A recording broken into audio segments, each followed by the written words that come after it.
Good morning. All right. You know what time it is. You know what rhyme it is. I'm your host, A6, and today we'll be talking about a topic I had just stumbled across probably about late yesterday. So before we begin, I'd appreciate if you could hit that like button and hit the subscribe button. You already know what time it is with that. And then, drop a comment. And if you haven't seen me before, I usually do respond to as many comments as I can. I usually do all of them, really, but like if something slips between the cracks, I might come back and respond to it later if I didn't see it. But I usually monitor it pretty well. So what I wanted to discuss, man, I was watching Alpha Male Strategies, and anybody who's been on this channel for a while, or who basically follows the channel at least for like the last year or so, I've been watching Alpha Male Strategies for a minute. So Alpha Male Strategies have basically said that when it comes to females, a lot of men think foreign women are different, but they're really not. And he basically was saying, like, if you are a simp here, you're going to be a simp there too. If you don't know how to spot a shitty woman there, you don't know how to spot a shitty woman here. It's the same. Now, I have a lot of experience with dating, like foreign women. So, like, I used to date all kinds of women when I was younger. Didn't matter. So, like, what I've noticed, man, and like I'm gonna say he's kind of right, but he's also kind of wrong in a sense. So first off, let's talk with the basics. If you don't understand and no simping rules and stuff like that, if that sounds foreign to you, or like being a sucker sounds foreign to you when it comes to females, you probably are not gonna know the difference between a shitty woman and a decent woman, and how to navigate certain situations to avoid being a sucker. That's one. First off, like, you gotta have like a sense of inner game to know exactly what moves to make and what moves not to make. So for example, let's say you're talking to a chick in Brazil or something like that, just theoretically. If you don't know how to watch out for a gold digger, you're gonna get suckered in. If you don't know how to watch out for like somebody who's running game on you, you're gonna get suckered in. If you ignore red flags, you're gonna get suckered in. Like, it's a whole bunch of ways. I would say it's more ways to get suckered in if you're messing with a chick you never even met before. If you don't know what you're looking for. Like, if you talking to a chick and like I say it all, like before y'all even meet, she asking you for money and shit like that, or just hinting at you to give her some money, and you can always tell somebody keep bringing up their hardships. If you offer, of course they'll take it or whatever. But then that's not the last time they're always talking to you about hardships. You always find yourself sending them money and shit like that. That's simp shit right there. And like, a lot of heads don't understand the difference, so they go overseas because they think American women are the only ones doing that shit. Well, newsflash: most of the time, America sets the trends that are followed by the rest of the world.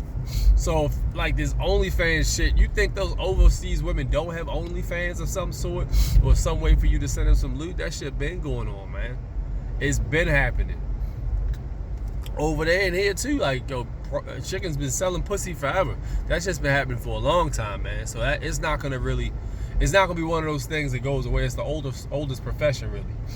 And I do consider it prostitution, so let's dead that shit in the bud. If you taking pictures of yourself and you selling them, that's just prostitution. Fuck that. It's a sex trade. If you're in a sex trade, you're a prostitute. I don't care if you're taking it or you're not taking it. I don't care. You're getting the loot, you're a prostitute. That's the that's the motto. But yeah, man, so like, if you don't know what to look for, you're gonna get taken here, you're gonna get taken there. Both. It's gonna happen because you have no idea what you're doing. Now, what I will say is, a person who, let's take the opposite guy who knows what to look for, who's been with enough shitty women or women to know that, what time it is. That guy's going to have an advantage because he knows what to and what not to look for. And, he's going to look for a better quality female.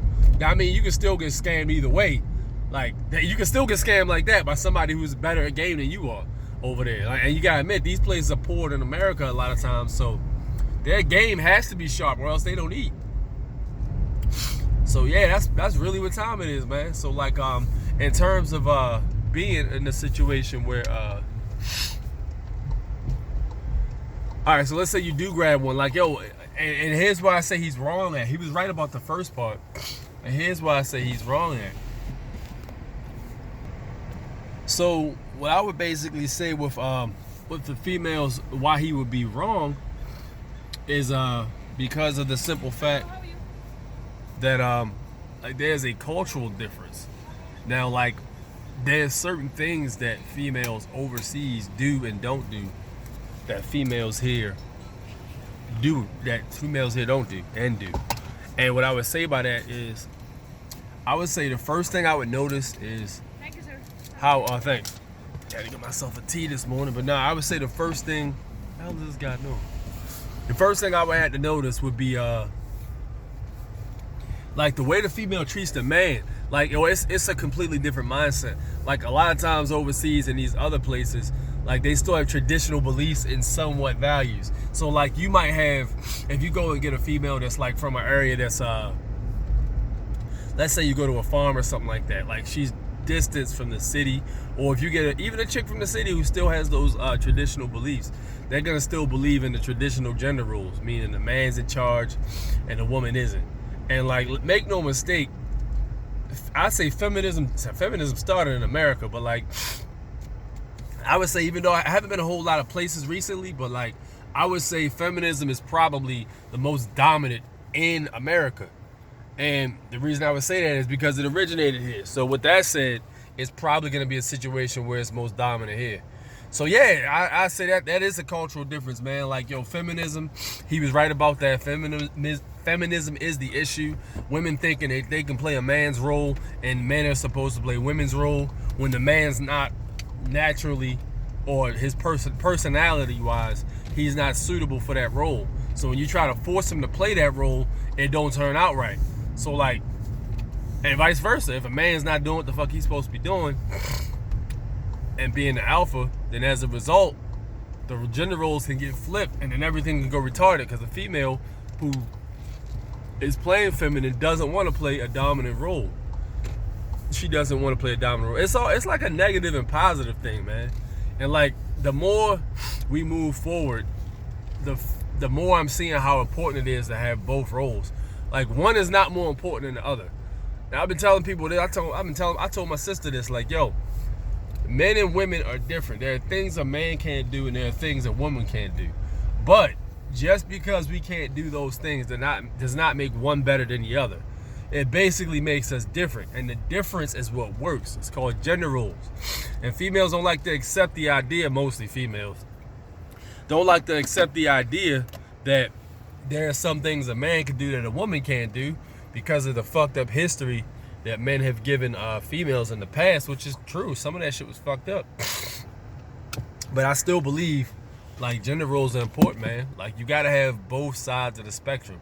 If you don't have both, it's gotta be balanced. Like, that's one thing I'm seeing 2020 that doesn't have balance. And I also been telling my boy a lot about this too. Like, balance is crucial. You have to have balance, yo. If you do not have balance, you're gonna have situations where everything falls out of whack. Like, if you have one person being dominant and two people being dominant, there's gonna be fights. Police are gonna be called. Somebody's gonna get hurt. That's what happens. When you have two people not being dominant, nothing gets paid for. They get evicted. They don't even have that same space no more. But when you have a dominance and you have a submissive, you have one that's taking care of the business or whatever, and then you have the other that's taking care of home. And it's a balance, yo. That shit has to get done for real, man. It has to get done. So I don't know, man. That's my perspective on it. And like I said, I think he was right again, but I think he was wrong in a sense. And Alpha Male Strategies is a damn genius. Anybody who watches Alpha Male Strategies knows he's a genius. But that's pretty much where I stand with it, man. So, you know, it is what it is. Let me know what y'all think in the comment section. Meanwhile, I'm going to get to work. Peace out. I'm going to holler at you. One.